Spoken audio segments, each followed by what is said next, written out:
Okay, here we go. I am 3 minutes late. I'm just checking in the group to make sure you guys can see me. So far, I don't see anything. So if you do see me, please jump on and say hi. It's every time. Okay, so I don't see that I am live yet. Oh, okay, there I am. You know, guys, I wanted to do this on Zoom. Oh, thank you so much. Who just said hi? I'm going to check the comments here on my phone. I did this last week.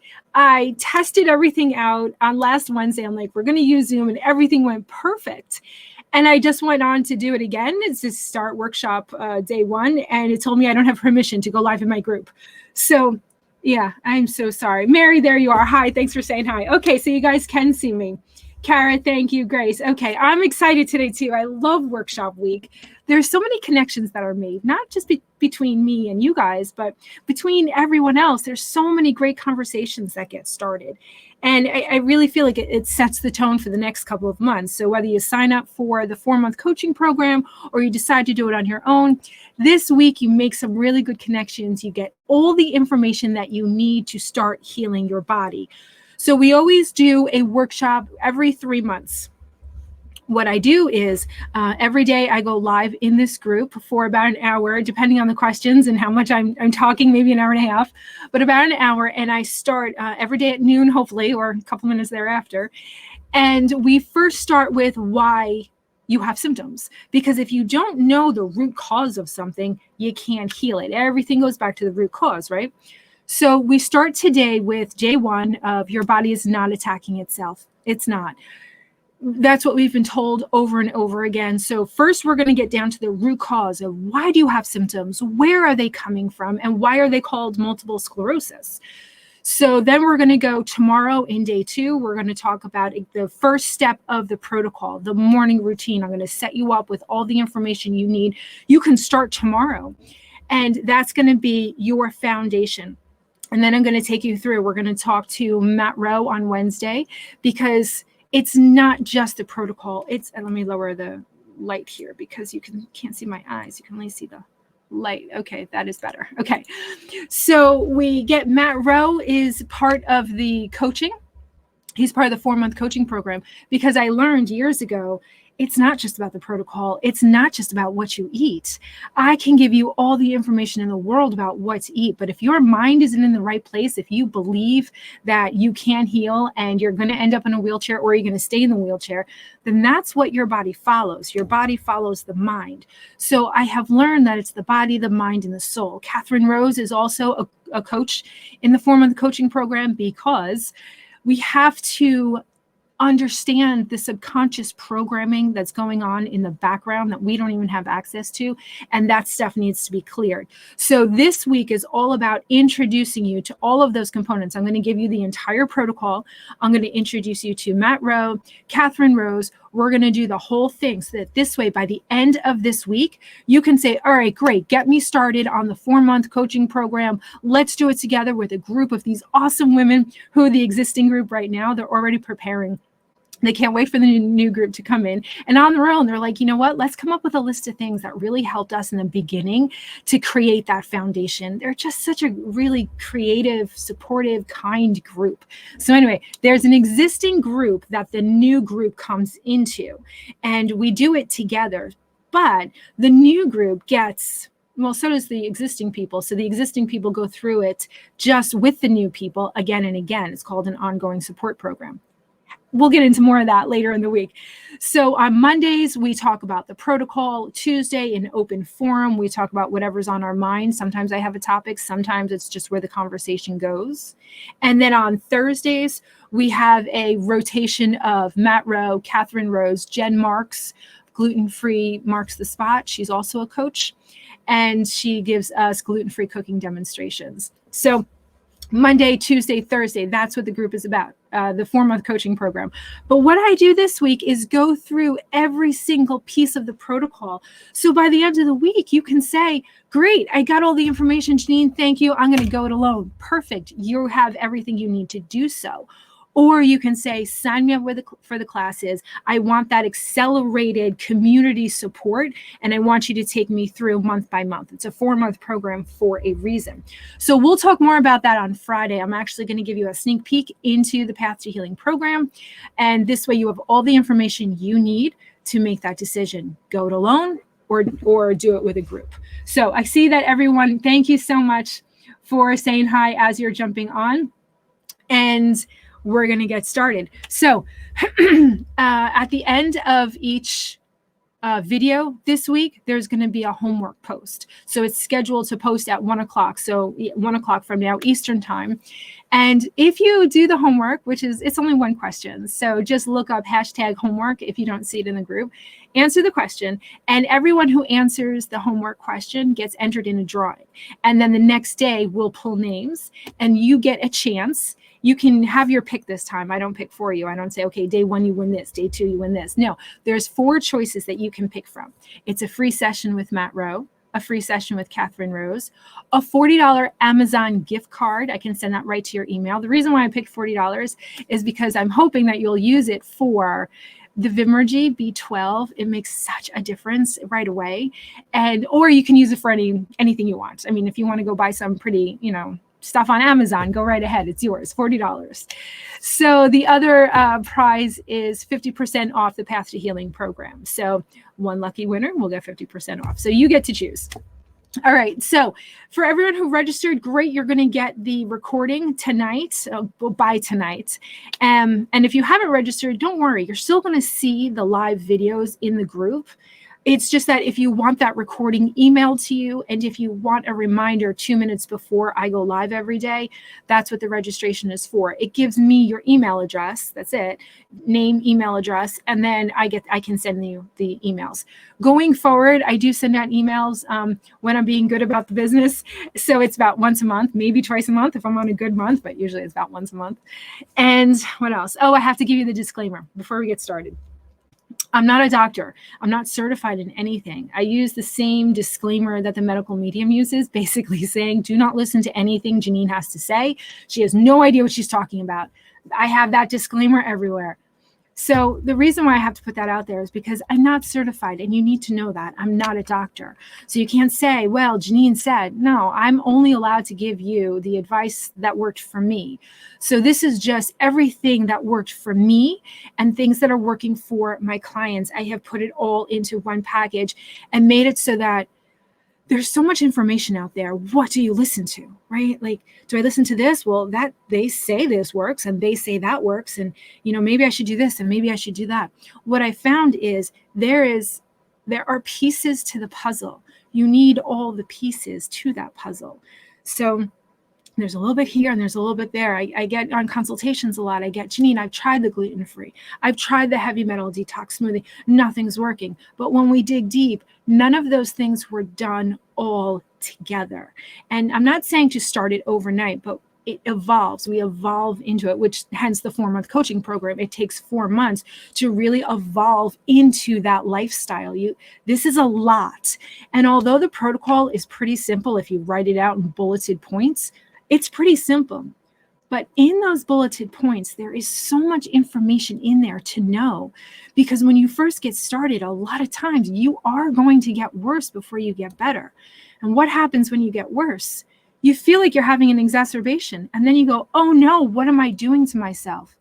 I should have taken the advice of the doctors and stayed on the medication or went on the medication. I should have done this. And then that stops you from doing what you're doing. When if you understand the peaks and the valleys of healing, because healing doesn't just start and then continue to feel great. Healing anything on any level, I'm just going to say it sucks. You go through the healing process, and that healing process, a lot of times it's going to feel like an exacerbation. So what I teach you is how to mitigate those peaks and those valleys. You don't want to go too far down into a valley, because if you do, it takes you that much longer to come back up. And then by the time you get there, you're like, I'm fucking exhausted. And you don't go back into that peak. So that's why the protocol is simple, but doing each piece of the protocol correctly and evolving it into an entire lifestyle really takes a lot of information. And that's what I'm going to strive to give you all about this week. All right, so that's my disclaimer. Don't listen to me. I don't know what I'm talking about. No, I'm not certified. I'm not a doctor. I just am someone who healed from MS. And because I've seen life on the other side, there's no way that I could hold this information in. There's no way. This is amazing. I came from being paralyzed in my arms and in my legs, and I couldn't walk. I couldn't take care of my kids. I had 2 little kids at the time. And the entire story, I'm not going to waste time today with my entire story. It's on the website, mindingyoursoul.com.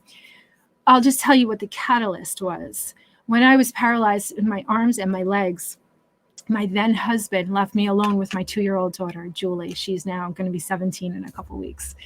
He left me alone with her, and I said, don't leave me alone with her. Are you kidding me? I can't move. And he said, don't worry, I'm going to 7-Eleven. She won't move. And normally she wouldn't. She was such a good kid. She was just sitting there playing with her toys, and normally she'd sit there for a while, but she didn't that time. So he pulled out of the driveway, literally going to 7-Eleven on the corner. And before I think he even pulled out of the driveway, she had gotten up to show me a toy. And as she was walking over with her 2-year-old little chubby body, she tripped on the area rug and hit her head on the coffee table and started to scream. But you know that scream where they open their mouth and they go and nothing comes out because they haven't caught their breath yet? That's what she was doing. And her arms were out to me. She catches her breath. She starts screaming. And she's like, Mama, please, Mama, please, Mama. She's saying, please help me. And I tried to wiggle my body down onto the ground, and she finally made her way over to me and hugged me and put her chubby arms around my neck. And Mama P, she's crying. My then husband, walks in. He's like, what the hell happened? I'm like, that's it. I quit. I'm done. I can't have this anymore. I can't do this. And that was my catalyst. I broke. Something snapped inside of me. And I said, I'm either going to be a mother or I'm going to have MS. I can't do both. I knew my entire life that I wanted to have kids. And here they are. They're beautiful. They were 5 and 2, or 4.5 and 2. And I couldn't take care of them.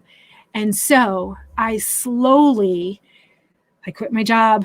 I quit everything. I quit my job. I quit smoking.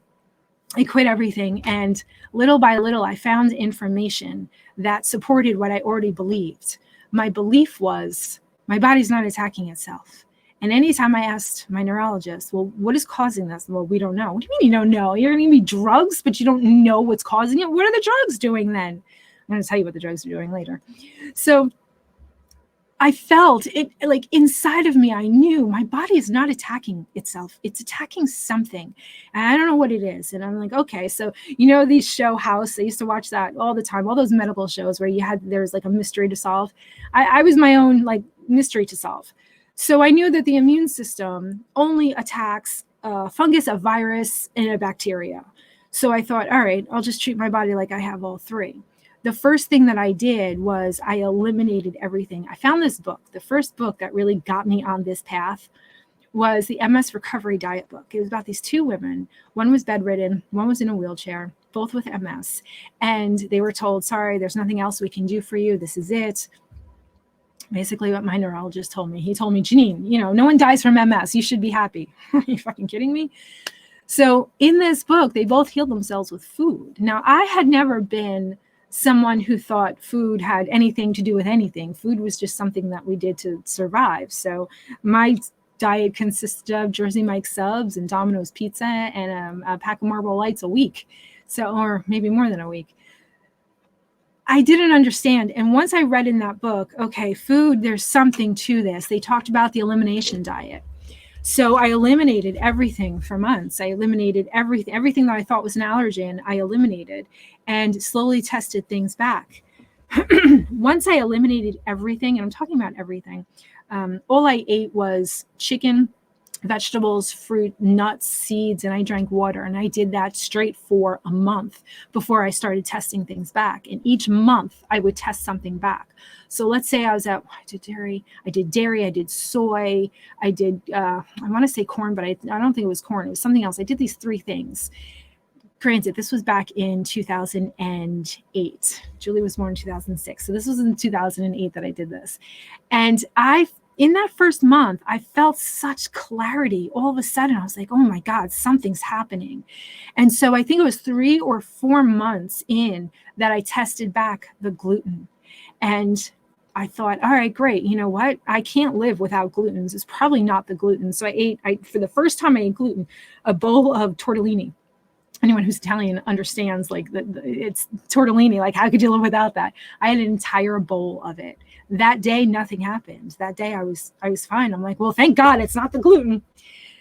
The next morning, I didn't wake up. I didn't wake up for about 18 hours. My then husband actually checked to see if I was breathing, because I was out, and I slept for 18 hours. And I had been on a normal sleeping schedule.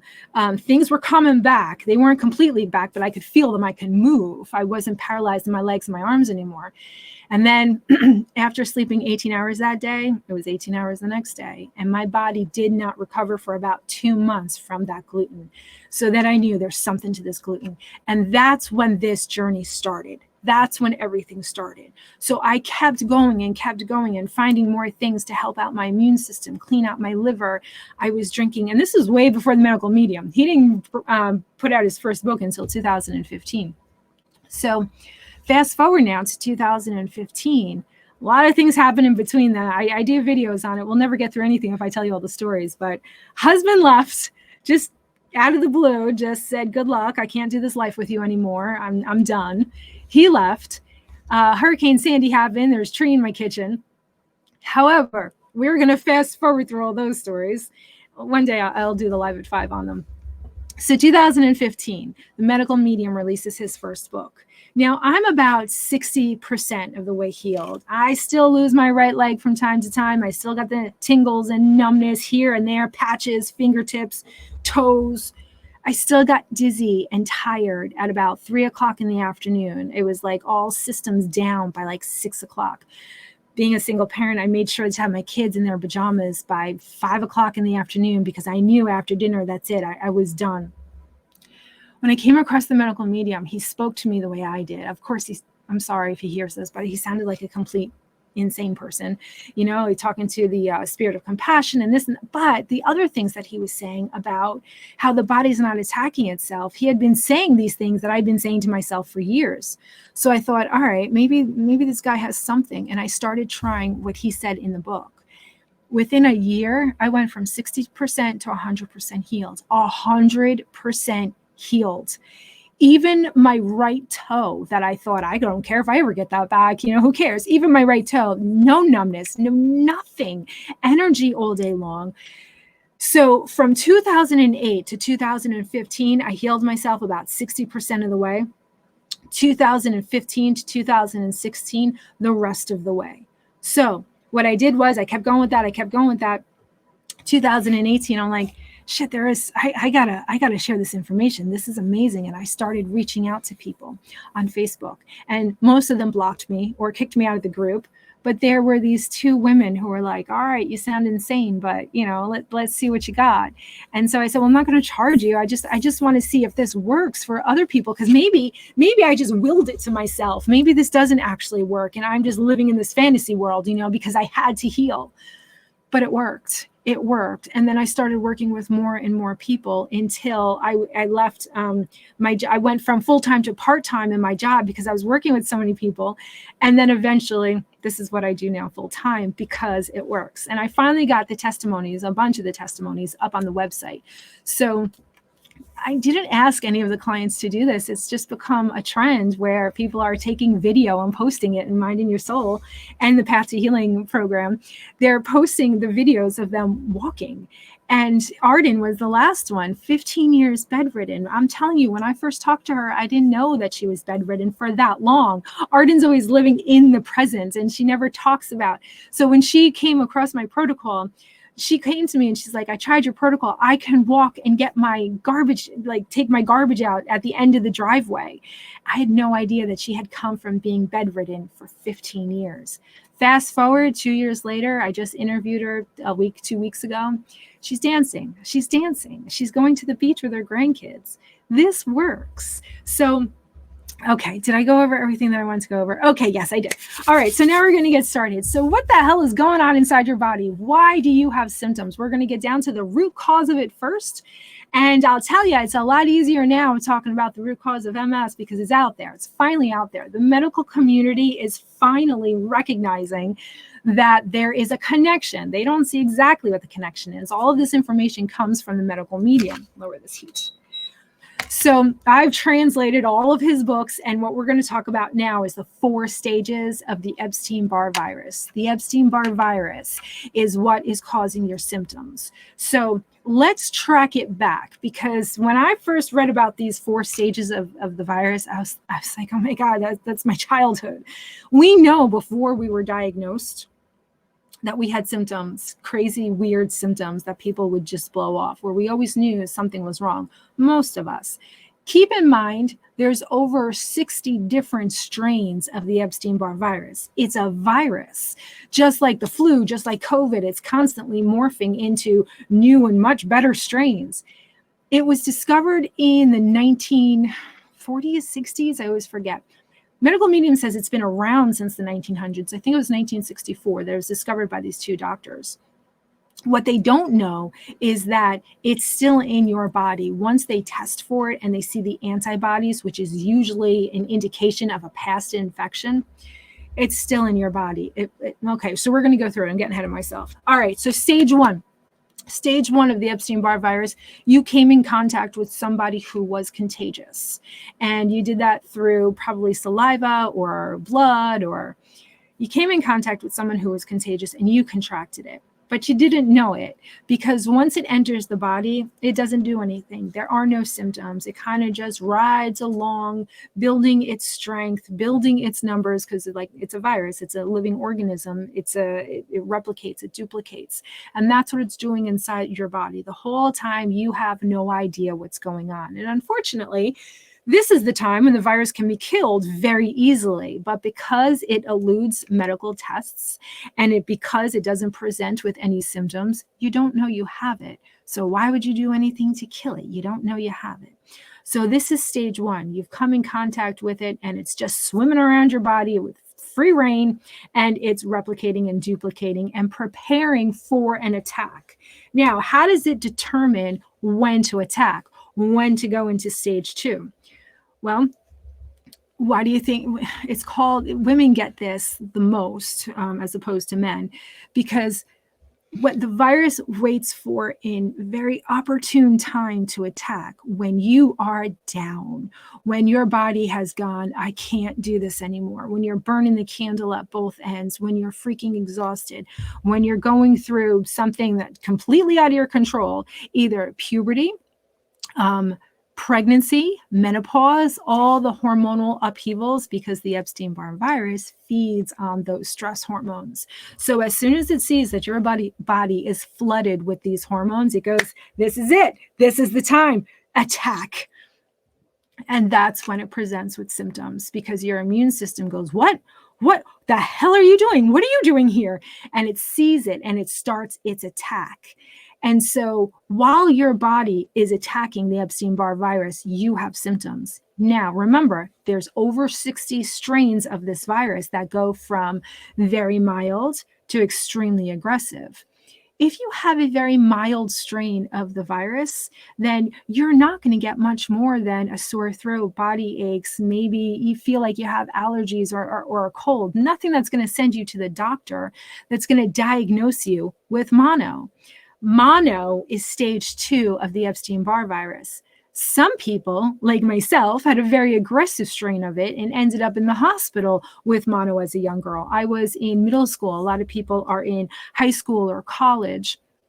I remember I would get sick every freaking year. The one year I got mono, I was in the hospital for 2 weeks. I was homeschooled for 3 months.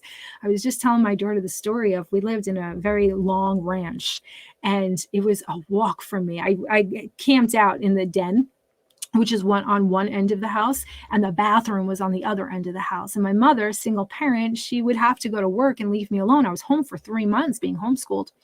So when I had to go to the bathroom, I remember I used to have to take a break at the dining room table and just sit there until I got enough energy to walk the rest of the way to the bathroom. Like going to the bathroom was just hell by myself when I was in middle school and had mono. That was the first time. The second time, now freshman in high school, I was hospitalized again, but this time they kept asking me, "Are you sure you didn't leave the country?" I'm like, "What?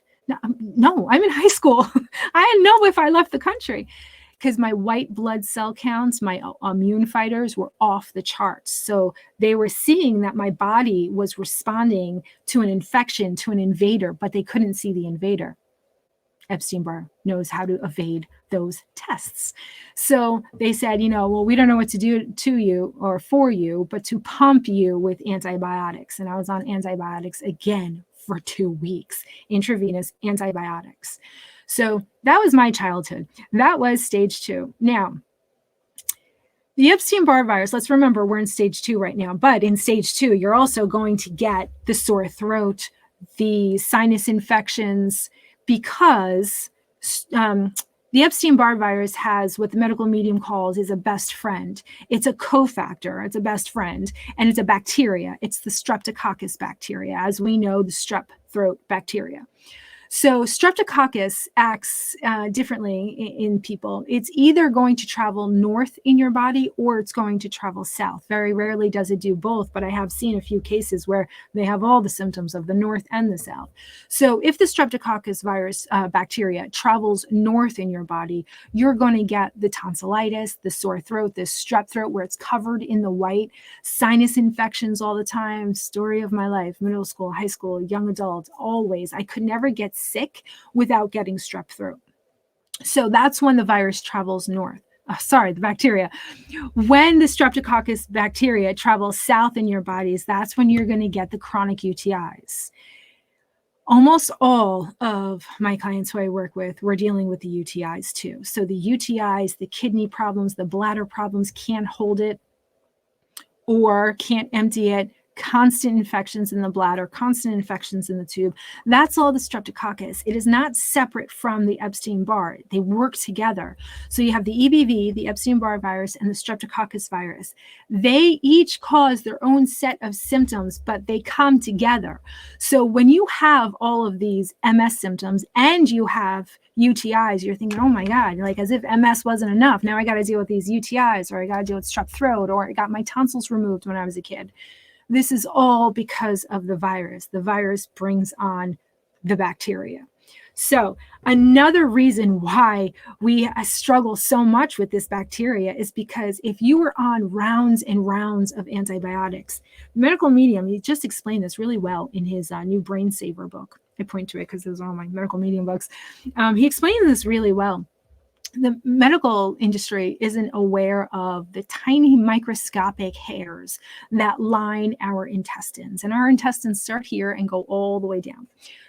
Little tiny, he's not talking about the cilia, celiac disease is cilia where, inside our intestines are these long finger-like things that absorb the nutrients. And people with celiac disease, the gluten actually rubs down the cilia, irritates and inflames the cilia until they become like these nubs, and these nubs can't absorb the nutrients, and that's why they start losing weight and getting so sick before they get the celiac diagnosis.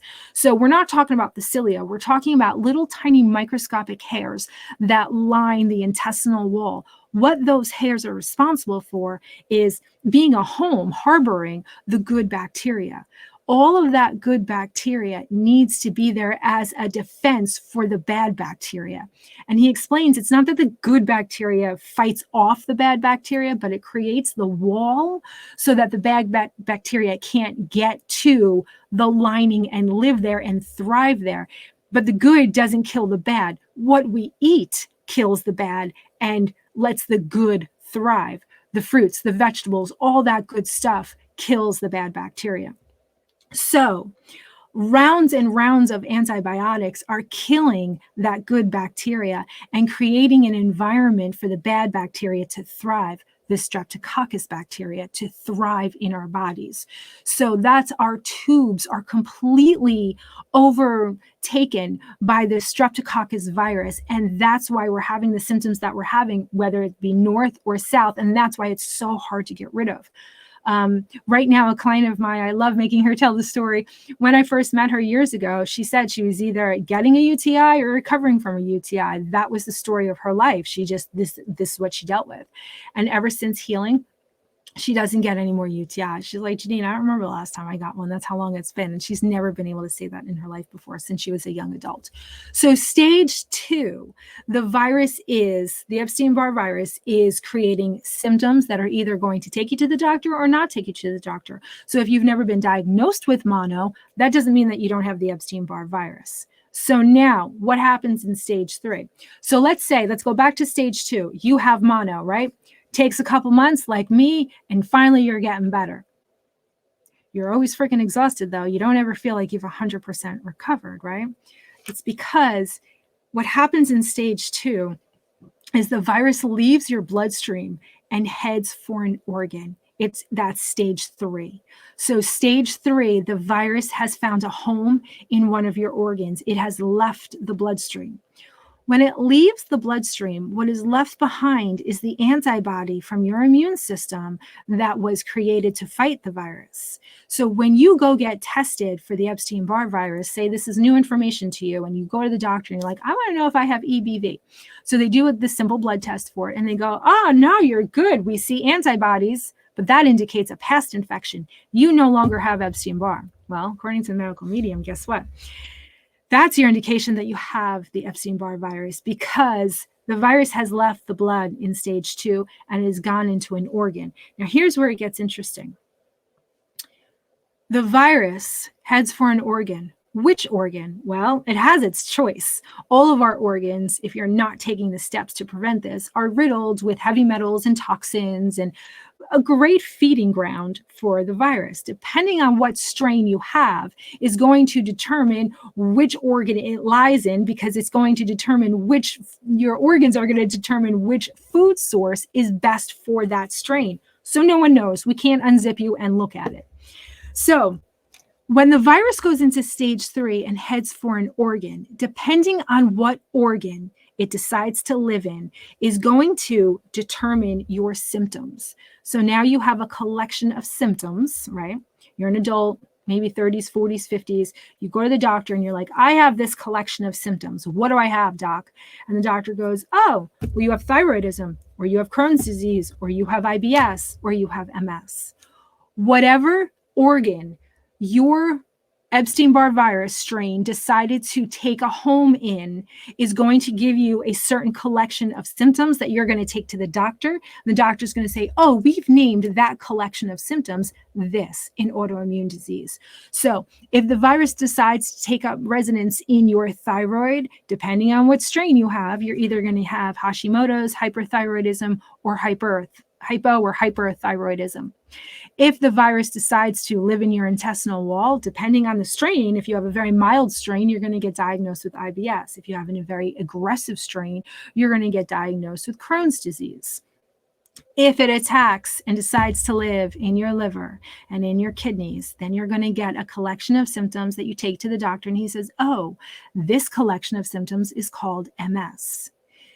Anytime the body appears to be attacking itself for no reason, they say it's an autoimmune disease. Depending on what is being affected inside your body and how it's manifesting as symptoms that you take to the doctor will determine what they diagnose you with.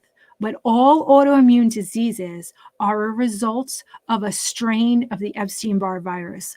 All of them, which is why when people come to me and we do the protocol and we do the program and they start to heal, a lot of people don't just have MS. They have a host of autoimmune diseases. On the testimony page, I just put up Elizabeth, 4 autoimmune diseases wiped away. So it's because when you get rid of the virus, the Epstein-Barr virus, you get rid of the Streptococcus bacteria. You get rid of all of these symptoms. Now, stage 4.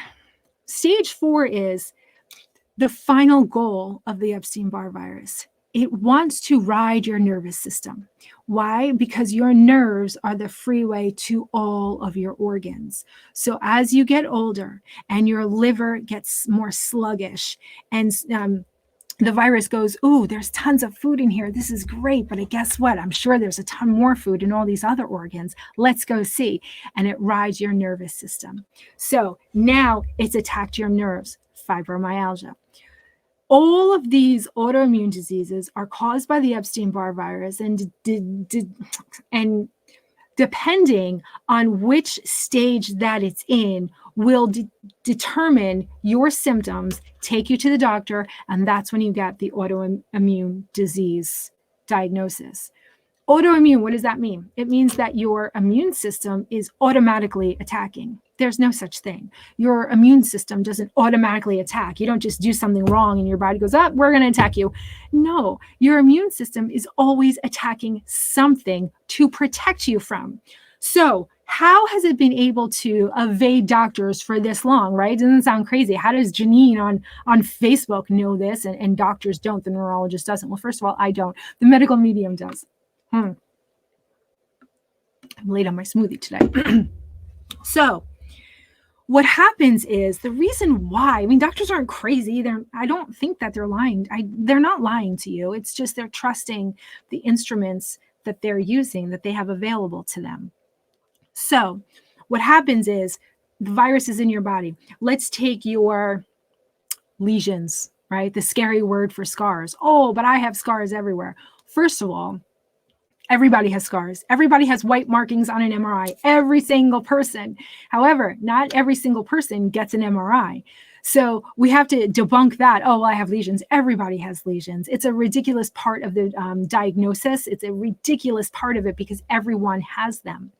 So if you have them where they say, oh, well, you know, we saw with the contrast that your immune system was attacking, and that's what they will see, the immune system attacking, and they see that it's attacking the myelin. So let's say this is the myelin. This is your immune system. All they can see is that the fighter cells are attacking the myelin. They don't see why it's attacking the myelin. The myelin on the X-ray, on the MRI, looks completely normal. Of course it does, because it's not able to see what's on the myelin. On the myelin is the food source for the virus, the heavy metals that reside on the myelin. So you have your nice healthy myelin, right? And then you're consuming, by living in this world, you're consuming heavy metals. You're constantly coming into contact with them. Well, guess what? Heavy metals reside on the myelin and in our organs, but a lot on the myelin because it's very nice, high protein. It just likes to live here. So the Epstein-Barr virus now goes, ooh, food. And it starts eating and growing and populating itself on the heavy metals. Your immune system goes, hey, fucker, no, you're not supposed to be here. We're going to kill you. And it starts attacking, right? This is what the MRIs are seeing, the attack. They're not seeing what's being attacked because the instruments can't pick that up. So when the doctor says, oh, your MS is active, we're going to have to put you on drugs right away. I'm just speaking about my own case. What are you going to say? No, doc, I don't think my body's attacking itself. I'll take the risk. But Janine, your immune system is attacking your optic nerve. And if you go blind, which if your immune system attacks any closer, you will go blind. And then there will be nothing that I can do for you. You go, when can I start the medication? Of course you do. Right? I mean, these people went to school for how many years? They're much more educated. Who the hell am I to say, no, I'm good. I'll take my chances.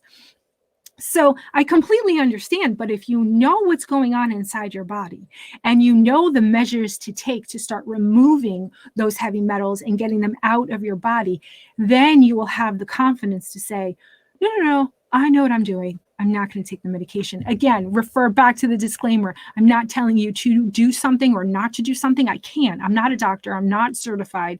I'm just telling you my experience. I'm giving you my experience so that you have more knowledge to make decisions, whatever decisions that may be. So the virus is being fed by heavy metals. Your immune system is attacking the virus. That's what's being shown on the tests, and that's why you get the diagnosis of multiple sclerosis. There's only, what is there?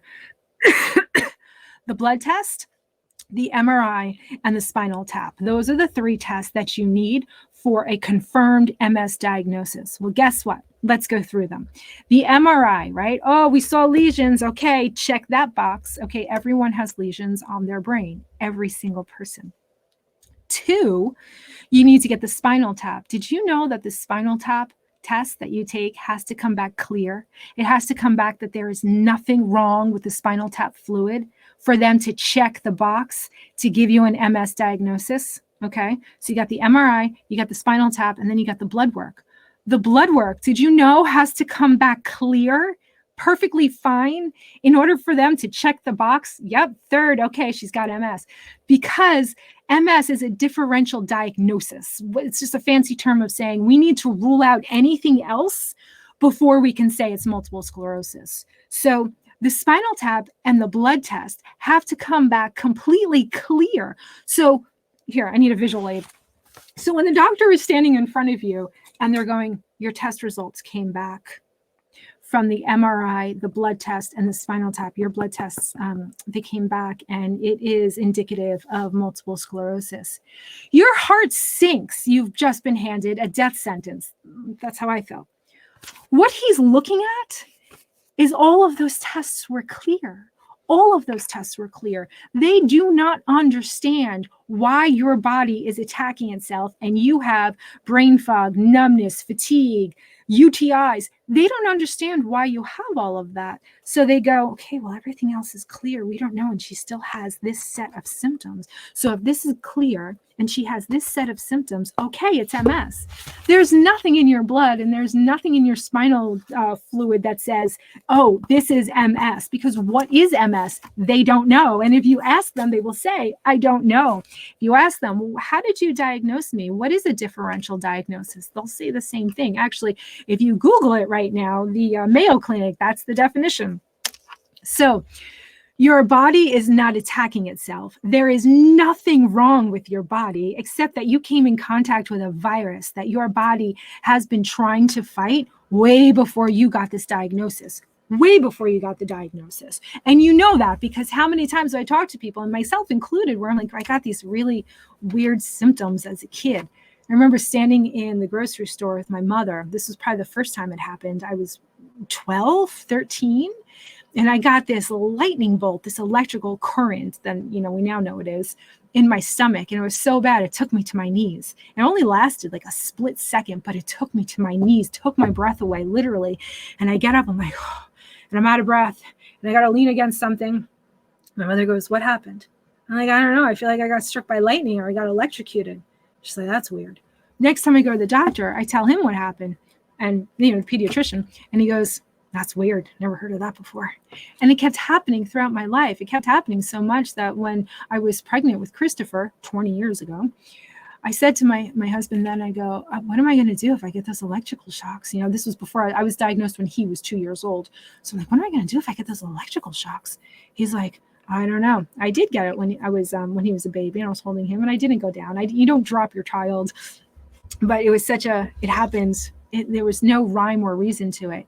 Now I know that wherever that scar is on your body, and I'm not going to call it a lesion because a lesion is just a scary word for a scar. Wherever that scar is on your body, the electrical signal that leaves your brain and goes to, let's say, your pinky toe, it gets stuck at that scar and it can't go through because the scar can't conduct electricity. So what happens to all of that electrical impulse that just left your brain and was heading to your foot to tell it to move? It stops, but it has to go somewhere. But because the scar can't conduct electricity, it goes outward.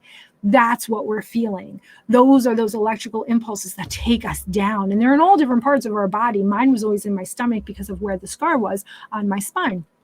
So the electrical impulse from our brain leaves, hits the scar and goes. Now, how does that scar get created? Well, remember, go back to the heavy metals that are on our myelin. So myelin is all over our brain, all over the gray matter, the white matter. And it's also the protective coating in the spinal column. So the spinal column, you have the vertebrae that we always see on the skeleton, right? And inside there are all the nerves that are running from the base of our brain all the way out to everywhere it needs to go. So it goes down the column, one goes out your arm, your fingers, and this and that. They go out everywhere. So to protect those nerves inside that tube, it's coated with myelin. Now, the heavy metal that loves to reside on the myelin, right? Now it's on the myelin. Epstein-Barr virus is like, ooh, food, and it starts feeding on the heavy metals, and it feeds and it feeds. And then your immune system is like, oh, no, fucker, and it starts killing it. What do you think is happening to that myelin underneath? Well, the heavy metal is corroding it. It's rusting it. It's oxidizing. That oxidative stress that we always hear that term. What is that? That's rust. It's actually when you leave your bike out or your kids leave their bikes out in the rain, and even though you told them to put it in the garage 1,000 times because it's going to rain tonight, and then it starts to rust. That's oxidation. The same thing is happening inside your body. Those heavy metals are corroding, just like they corrode the metal on the bikes, corroding the myelin in your spine and in your brain. Okay, the corrosion alone is enough to cause a scar because it just eats away at it and it inflames it, and then you get an autoimmune, and then you get an immune response. On top of that, you have a virus feeding on those heavy metals. Now, wait, there's more. But wait, there's more. The virus itself eats the heavy metals, right? The virus is a living organism, just like all the other cells in our body. It's a living organism that needs to eat. Of course, it eats the heavy metals. That's just one thing. We're going to talk about tomorrow the gluten, the dairy, and the eggs. It feeds on the heavy metals, and it has to poop. It has waste matter. That waste matter is now supercharged with whatever concoction, whatever recipe of heavy metals that you have in your body that the virus is feeding on. So whatever the virus is feeding on, it poops that out. Just like when my 11-month-old eats carrots and peas, he doesn't chew them very well. What comes out in the poop? Carrots and peas. Whatever, whole too sometimes, most of the time. Whatever the virus is eating, it's going to come out in the poop. So now you have this supercharged poop. The supercharged poop has a certain shape to it, just like my son's does. It's a spiral. That spiral, the medical industry has named spirochete. That's why Lyme's disease and MS is often interchangeable when diagnosed. It's usually wrongly diagnosed, one or the other, because those spirochetes is the same shape of the Lyme's disease bacteria that they used to think was a bacteria, but now they know is a virus. So do you have Lyme's disease? Do you have MS? Do you have the Epstein-Barr virus feeding on a concoction of heavy metals? Whatever concoction of heavy metals you have, that's what's going to supercharge its poop. And that's what's going to give you a certain set of symptoms. Normally, that waste matter is a neurotoxin and a dermatoxin. Now, remember that. A neurotoxin, it inflames the nerves. Mostly this big nerve that runs on the side of your face there, that's where the vertigo comes from. It's a neurotoxin and it's also a dermatoxin. A dermatoxin, right, it affects the skin. What do you think? Psoriasis, eczema, all these weird skin rashes that we're getting. That is because not only is the waste matter of the virus, what it poops out, a neurotoxin and a dermatoxin, but so is the dead corpse of the virus itself. Interestingly enough, the virus itself only lives for 6 weeks. Its entire life cycle is only 6 weeks long. You're like, really, Janine? I've had this for decades. Yeah, we have, because the virus, just like any other cell in our body, any other living organism, it replicates. So in those 6 weeks, it's constantly replicating. In those 6 weeks, it's constantly feeding on something inside your body, whether it be the heavy metals or the gluten, the dairy, or the eggs. What we eat feeds the virus.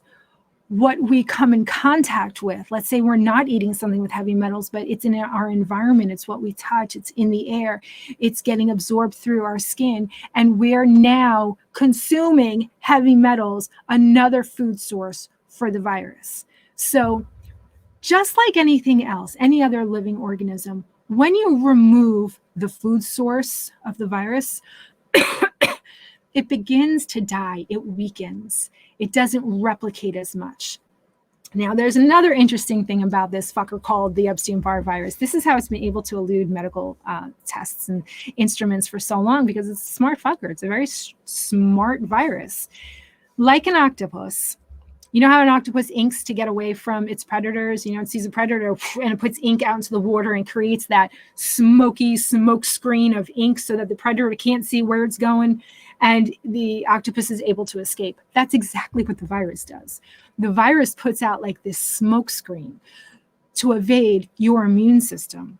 So now the immune system is going, oh my God, I know that there's a virus around here somewhere. I tagged it a long time ago when it was in its infant stage. I tagged it a long time. I know it's here. I can sense the tag.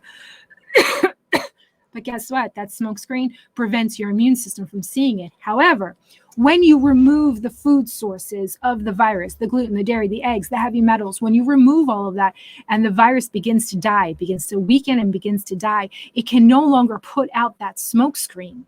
So now your immune system goes, I can see you, and it kills it. And now you're bringing down the viral load inside your body. This is so important. Gluten is the number one feeder of the Epstein-Barr virus. Yes, gluten, dairy, eggs, soy, corn, and all the other stuff does feed viruses. But what I have found through my work with clients is that it, and myself, it is the gluten that feeds it. That's going to set you back to square one. That feeds that virus so much that I have had clients taken down by a freaking crouton. It's so important that's why you're looking at this calendar. This calendar goes up. I finally took down 2021 because I wasn't looking at it anymore. But 2022 and 2023 are here because we track the last time in the 4-month coaching program. We track the last time you had gluten. So we put it on the calendar and we circle it. And I do this because after years of doing this, I recognize this pattern. People are like, oh my God, I'm experiencing a shift in my energy. I freaking walked without my walker. I got up and I walked and I forgot about my cane. I didn't need my cane. Or I'm walking for the first time in 15 years, Janine. And I'm always like, oh my God, this was about 2 months ago that the last time they ate gluten. I never wrote it down before. So now I write it down. We put the name down and we circle it because every single person experiences the shift. I call it the shift because all of a sudden they go, oh my God, I was skipping around Walmart like I own the place. I've never walked like that. I couldn't believe how fast I was going. And I just got home and I have tons of energy still. That shift happens always at week 8, 9, or 10. It's always in that week 8, 9, or 10 from the last time they ate gluten. So it goes in the calendar and we go, hold on, let's go to the calendar. And we count the weeks. It is always week 8, 9, and 10. Now, you have to be completely gluten-free. And that is really hard to do, especially if you've never been gluten-free before. It's really hard to do because gluten is in freaking everything. And you have to learn the names of gluten because they now call it something different. MSG has gluten in its soy sauce. That was the one that got me early on. I had no idea it was fermented wheat. So you have to learn what gluten is. And this is why it's an evolution. And this is why the coaching program is 4 months long, because we have to learn everything of what to eat and what not to eat. From the last time, though, that you know that you ate gluten, you mark that date down on the calendar. If you never do the coaching program, fine, you don't have to. Mark your own date down on the calendar of the last time you ate gluten. And you watch week 8, 9, and 10, you are going to experience that shift. Why? Because you have to do everything else too. Don't get me wrong. You have to do everything in the protocol. So that's just one of the things, the gluten-free, dairy-free, and egg-free. And we're going to go through this through the rest of the week. But I want to say this each day because it's that important, is the gluten that's going to set you back to square one. We're constantly going to be working through getting out the heavy metals. We're slowly going to be doing that. But as you starve the virus by not eating the gluten, the dairy, and the eggs and working to get out those heavy metals, once you've got those things in place and the virus starts to die and starts to weaken, your immune system goes, oh my God, I can see you and I can kill you, and it's killing it. Your immune system hasn't had help. It's been fighting a virus that has been able to had free range of your entire body. Your immune system has been fighting this virus since way before your diagnosis. And you wonder why you're so tired? Because your immune system hasn't gotten a break. It's fighting 24 hours a day, 7 days a week, and it has not gotten a break. So now when you start removing the heavy metals, going gluten-free, dairy-free, and egg-free, and doing that morning routine where we're flushing everything out, because we actually start with the detox process so that we don't overwhelm the body with the die-off. We're going to get way into detail with that tomorrow. Once you start killing that virus and the viral numbers go down, your immune system goes, oh my God, I haven't had a break in so long. Thank you. I can finally do other things now. Your entire body has a priority list. It has a list of things that it needs to do. It needs to heal, and it can, because its first priority is making sure that that virus doesn't kill you, that that virus doesn't take you down. That's all it's been doing, is fighting a virus since way before you were diagnosed. That shift that I talked about, week 8, 9, or 10, that shift that happens is your sign that your immune system is getting a break. And it feels amazing to get that energy. It feels absolutely amazing. And your immune system thanks you so much, because you finally are giving it the energy that it needs, because it's not fighting a virus all the time. So keep that in mind. When we talk tomorrow, I'm gonna say it again, but tomorrow I'm gonna give you the morning routine to start with. So it's module 1 of the Starve, Kill, Detox protocol. I called it that because I didn't know what else to call it. That's what the virus does. I took all the information in the medical medium books. I took all the information that I gathered from my clients, the patterns that I've recognized in them, in myself, and I put it all together in this Starve, Kill, Detox. And I called it that because that's what it does to the virus. It starves it. It kills it, right? And we use our immune system to kill it. And then we have to detox it out of our bodies. We started with the detox. I don't know why I didn't call it detox, starve, kill. I don't know. Starve, kill, detox just came off my tongue. We start with the detox because we don't want to overwhelm the body with the die-off. Because remember, we talked about the dead virus and the waste of the virus being a neurotoxin and a dermatoxin, which when you get an exacerbation, it's normally from the neurotoxins. And that could feel like, oh no, I'm getting worse. But if you understand what those symptoms are and what you're doing, when you go through what you think is an exacerbation, but it's really not that bad, because it's a percentage of an exacerbation. It's not a full one. But if you don't know what's going on in your body and you get that, you're thinking, oh my God, I'm getting worse. Look, another exacerbation. When really you're going through the healing process and the viral load is coming down, and we're trying to mitigate the die-off, but sometimes the die-off just happens too quickly. And that's what we're feeling. We're feeling those effects.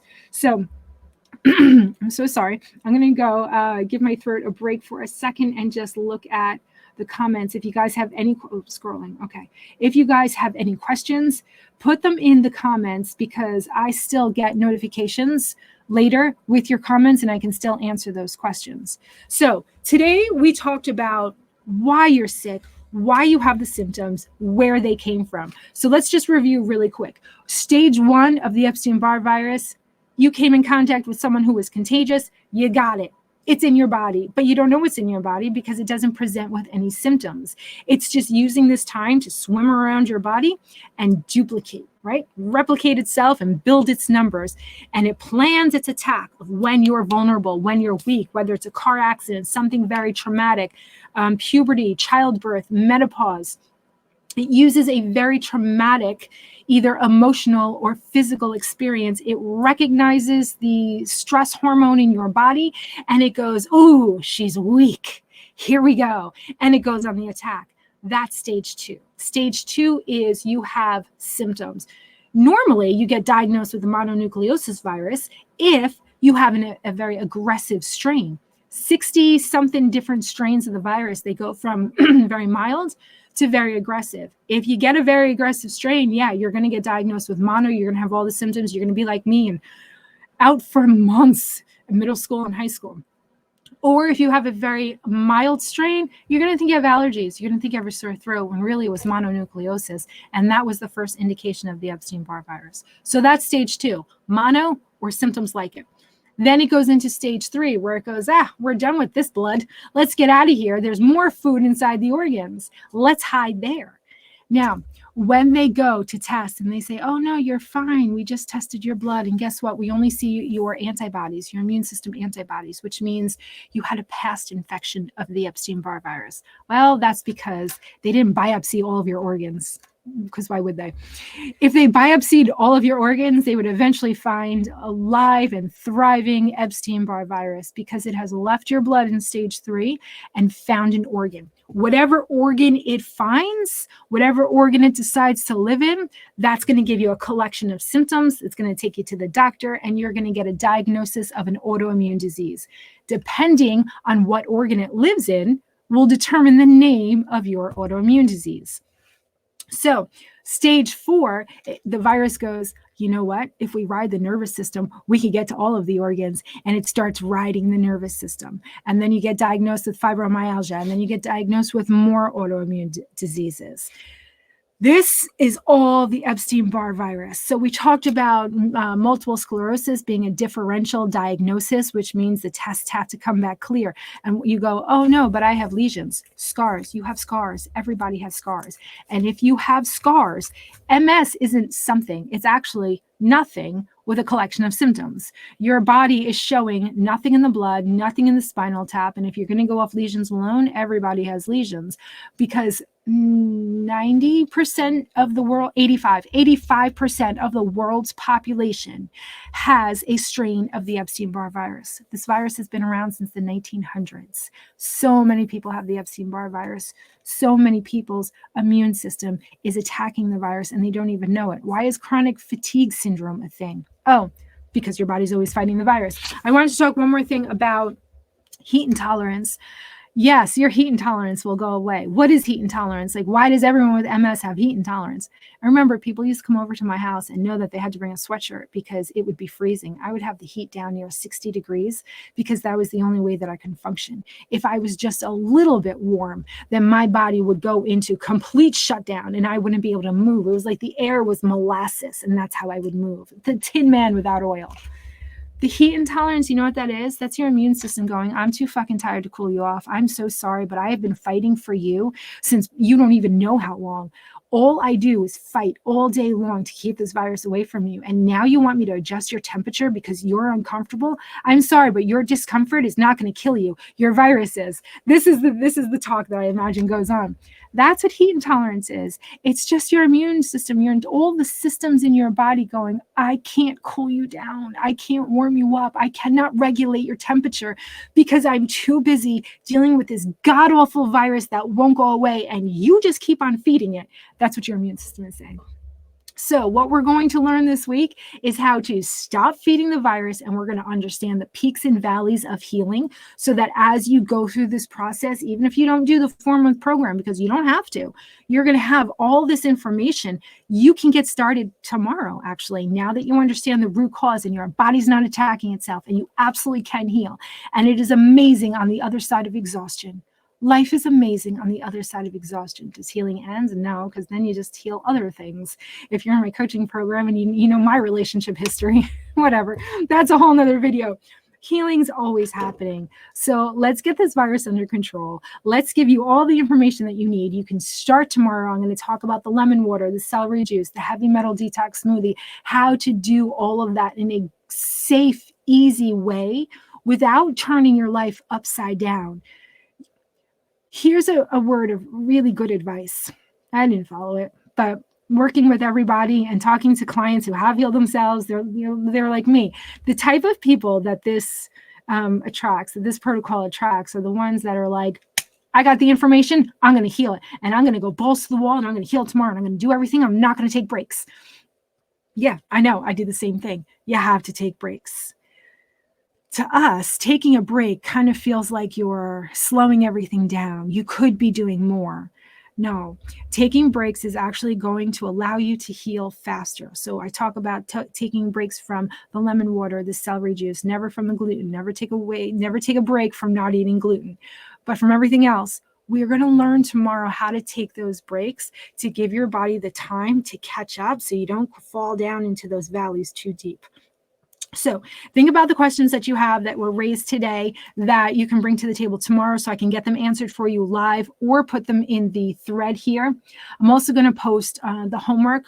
Well, 6 minutes ago, the homework was posted. I made sure it was posted at 1 o'clock. What was your biggest takeaway from today? It's always very interesting, and connections get made when people finally realize that one thing, that one piece of the puzzle that kind of shifts their mindset into thinking, maybe I can heal from this. Holy shit, I didn't know, ... So if you post that in the group, a lot of people can also identify with that. And plus it gives you a chance to win prizes. So the question is, what was your biggest takeaway from today? What did you learn that really shocked you the most? That's in the thread. Everyone who posts their homework in the thread, tomorrow before I go live, hopefully there won't be any technical issues. And sorry about the Zoom. I'm going to try to do the Zoom again tomorrow so that you can jump on here live with me tomorrow and ask me questions after the video. I'm on StreamYard right now because even though I tested it last week and Zoom worked, it didn't work today going into the group. So I don't know. I'll troubleshoot that later. And hopefully we'll be on Zoom tomorrow so that you can jump on and ask me questions live. Is there anything else before I go? No, the homework. Okay. Let me just check at the end if there were any questions that I could answer while we're still on. Oh, Deanna, perfect. Okay. You were the one I was talking to you before the workshop about being registered. Thank you, thank you, thank you. She said, this has given me more hope than I've ever gotten from anywhere. Oh my God, Deanna, that's awesome. That's exactly what I wanted to do because you deserve to have hope. You absolutely can heal from this. And I never really had the confidence to say that up until the last probably couple of years, because when I first started this, remember I said, like, I thought maybe I just willed it to me and like not everyone can do this. But the more I learned and the more people I worked with and I saw these patterns developing, everyone heals because it's just a virus. So we're using the whole body, mind, and soul approach. Remember, this is the protocol part only. This is the food part. We work on the mind part on Wednesday with Matt Rowe. I'm so glad to hear that. Post that in the thread. I'm so glad to hear that because that's what we need. If I gave you all this information and you started doing it, and then there was some belief in the back of your head where you're like, nah, I can't heal. I know I can't heal. Doctors told me I can't. Go to the testimony page. I finally got the testimony page on the Minding Your Soul website, mindingyoursoul.com. Go to, I think I called it Success Stories. You'll see all the videos of the people walking for the first time after doing this protocol. Everyone heals. Everyone can heal because we all have immune systems and it's just a freaking virus. That's what I should call the group. It's just a freaking virus. Anyway, you're very, very welcome. Oh, Dee Dee, thank you. She said, you have explained this so beautifully. Thank you. I think because I'm a visual learner and I need to see it. I've always got this internal dialogue of these pictures of what's going on. So thank you very much. That means a lot to me. I don't seem to understand anything that anyone explains to me unless I can see it. And I think that's why I like the medical medium so much. Not only does what he's saying make so much sense, but how he says it, he paints that picture. So I like to do the same for you, paint that picture. So I think I'm going to have visual aids later on in the week. The last day, I'm going to bring the whole protocol together and I'm going to give you a very simple outline, guideline to follow of what to eat. It's a green, yellow, red, like, go slow, stop guideline to make this easy for you because it can be easy. We never want to feel deprived on this protocol, ever. There's no reason to feel deprived. Natalie, I think if you're still on here, she posted something before on my page that said, as something like, as hard as I try, something about ice cream in the morning. I got to post it. It's the funniest thing. I just want you to know that I'm Italian. I like my food. Sometimes on a bad day, I'll have ice cream for breakfast. I will, and I won't feel guilty about it. Sometimes I won't drink my lemon water in the morning. I'll go straight for the coffee and I'll fucking enjoy it. You can heal. You never have to feel deprived. You can eat what you want. Just make sure it's gluten-free, dairy-free, and egg-free. And now you're laughing and you're going, that does not sound enjoyable. No, it didn't to me either. I thought I didn't know how I was going to raise my kids without being able to feed them pasta. I swear to God. Nowadays, though, there's so much really good gluten-free stuff. I made a video for my clients in Path to Healing that I'm going to post in Minding Your Soul. This sandwich, this go-to sandwich with this real tasting cheese. It was so good. You can make a grilled cheese, gluten-free bread, and this Chao cheese, C-H-A-O. There's all these tips and tricks. So as we go through, whether you're in the Minding Your Soul group or if you're in the 4-month Path to Healing group with a bunch of women, what we do is we give each other these tips and tricks and we have these success stories and this happened to me and did this happen to you, and we talk every week. And it's so nice the way everyone kind of like builds everyone up and kind of takes them with them. Speaking of being a visual learner, this is what I picture the Path to Healing program like. Picture this. We're running a marathon, right? All these people who have healed, all the old clients who are still in the group, right? Because the ongoing support program is great. We talk every week, sometimes about husbands and how much they suck. I try not to do that too much. Anyway, so we're talking every week. So picture like everyone's running this marathon. And like, all right, we healed. We don't have any more symptoms left. And then we come across people who are sitting on the curb going, I'm trying to heal. I just got started. I don't know what to do. These people go, these women in the group go, oh, you need help? Come here. Give me your hand. I'll take you. Get on my back. I'll carry you while we do this. And while you're on their back, they're like, okay, this is what you need to do. And this is what you need to do until eventually You're the one running the marathon, looking down on the curb going, oh, you need help? Come here. Let me help you. That's how Minding Your Soul got started. Eventually, I want this group to consist of coaches, a whole bunch of different coaches, so that you get in the group and you go, oh, you know what? So-and-so resonated with me the most. I think I'm going to sign up with her. I'm going to get coached by her. The people, there have been so far, Holly Hagg, Arden Rain, the people who heal themselves and then pass the information forward. That's what's happening right now in this group. The clients are healing themselves and they're starting their own coaching program, because they understand that life on the other side of MS is so freaking amazing that you can't keep it to yourself. You can't keep this information to yourself. You have to share it, whether you do it in a business or you just do it, over the phone, whatever. You have to share this information, because I had no idea that life could be this good. Now, don't get me wrong. I don't wake up every day going, oh my God, life is amazing. No, but guess what? I wake up every day knowing that I can do anything that I want to do because my body works and I have the energy to do it. Do I still have bad days where I hate my husband? Absolutely. Absolutely. But I have options. And when I was sick, those were my programs. Those were my programs that I had to remove. I'm unlovable. I have no choices. And I'll never be healed. And that's why you'll see in a lot of my marketing material, when I talk about what's coming up at the Live at 5, I always finish off with, you do have choices, you can heal, and I'll show you how. You're never alone. You have these choices. There's no reason for you to be sick when now we know it's just a virus and we've learned how to kill the virus in a way that does not turn our lives upside down. And then take it a step further. You want to do it with a group of women every week on Zoom? Great, let's do it. 4 months, we're all together. We're talking about, we're healing together. We're building these really deep connections. Or if you're like my husband, he says, Janine, shoot me. I'll never get on Zoom with anyone 3 times a week. If you're like that, that's fine too. All the information is always in the group. So after the workshop is over, every week, Live at 5, it's Wednesday, 5 p.m. Eastern time, I'll take a chunk of the protocol and I'll explain it. And I'll take all of this week's information and I'll chunk it down. And every week, I'll just reiterate more and more of the protocol. So this way, no matter when you're coming into the group, you're getting the information and you're learning more and more each week. So there's something for everybody in this group. I was a single parent praying for information on how to heal myself. And when I would come across things like, we all know those protocols that are out there that cost thousands and thousands of dollars, I thought it was just awful of people to charge that much money and not give me an alternative.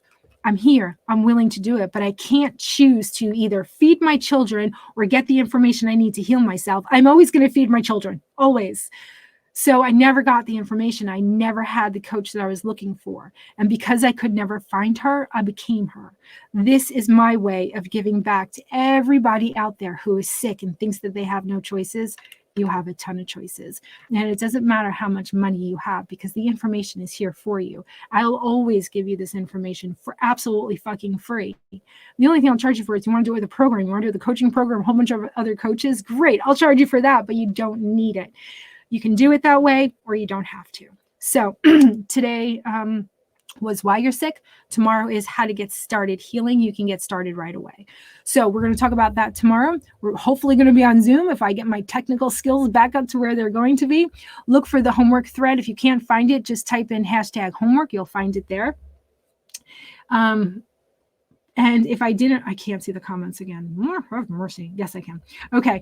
And if I didn't respond to your comment, I will as the day goes on. I put the little boy in daycare all week. So like 10 o'clock to like 5 o'clock, he's going to be in daycare this week. Oh, tip for anyone who has kids in daycare. I'm telling you, he has been sick since 4 months. I only have him in 2 days a week for 4 hours a day, just while I do my Monday and Tuesday coaching calls, right? Sick. So I'm like, all right, what can I do? What can I do? So I started putting coconut oil on his toothbrush and he sucks on that. But not only that, I started lining his nostrils before he goes to school with coconut oil and coating his hands in coconut oil. It has been 3 weeks since he has been sick. Now, it doesn't sound like a lot, but that is the first time since he started daycare that he hasn't been sick for that long. So anyone who has kids in daycare, coconut oil up the nose, on your hands, and on the toothbrush. It's working like a charm, and I will keep you posted. Everyone's like, well, could that be a coincidence? I'm like, I don't know, maybe. Oh, thank you. Oh, Dee Dee, thank you. God bless you. Gosh, single parent, you are an inspiration, honestly. You know, looking back at my story at the time when I was going through it, I'm like, why is all this shit happening to me? I don't understand. I did a video once. I hate talking about myself, but I know it's important. So I did a video once about my story, the whole story. And I also did a podcast with Matt Rowe that I haven't put on the website yet. I'm going to do that, explaining everything that went on. Yeah, when you put it all into one story, yeah, it was a lot. I can't believe I did that. But that's why it took me 7 years to heal 60% of the way. And that's when I found the medical medium after 7 years. And there were a lot of tears. There were a lot of exacerbations and peaks and valleys. And it was freaking awful. And that's why I do this today, so that it's not awful and it doesn't take years. It takes months. That's it. Now, the 4-month coaching program, I don't ever say that you're going to be healed in 4 months. No, you will absolutely, if you follow the program, you will absolutely feel that shift at week 8, 9, or 10. And then who knows how long it's going to take. Some people it takes a year. Some people it takes 2 years. Depends on how long you had it and how old you are. I had a younger client in her early 20s who had only been diagnosed a couple of years. She was healed in 4 months. But again, there are people in their 60s who have had it since their early 20s, you know, and that takes about 2 years or longer to heal. I don't know. But what I can guarantee is in that 4 months, you'll have the tools. You'll have all of the tools that you need to heal yourself going forward. Now, you want to stay in Minding Your Soul, you don't want to do the group, fine. You're still going to get all the tools. You'll get them in the live at 5. You just keep learning more information and building your toolbox. So you're very welcome. I know how helpful this is for you guys, and it's also very healing for me to be able to do what I wanted to do all those years ago. When I was sick, when I was bedridden, when I was a single parent with no money and no way to do this. And I didn't know that all the answers were in the produce section. All the answers. We're going to learn about that on Thursday. So, all right. My God, it's after 1 o'clock. All right. Very good. All right. Look for the homework. I will see you tomorrow, same time, same place, and we'll do it again. And we're going to be talking about the morning routine and what you can do to get started right away. It's actually module 1 of the Starve, Kill, Detox protocol, setting you up for everything. Guys, awesome talking to you. Thank you for all the participation. Post any questions in the group. Like I said, little boy's in daycare till 5, and my husband's home tonight, so I'll be able to get everyone's response. And I'll be downloading this video and emailing out. So if you didn't register, fine, you don't have to. But if you want to register, it gives me your email address, and then I will send you this recording. So there's a lot of information. You can watch it over and over again. All right, very good. Have a great day, and hopefully I'll see you tomorrow. Bye.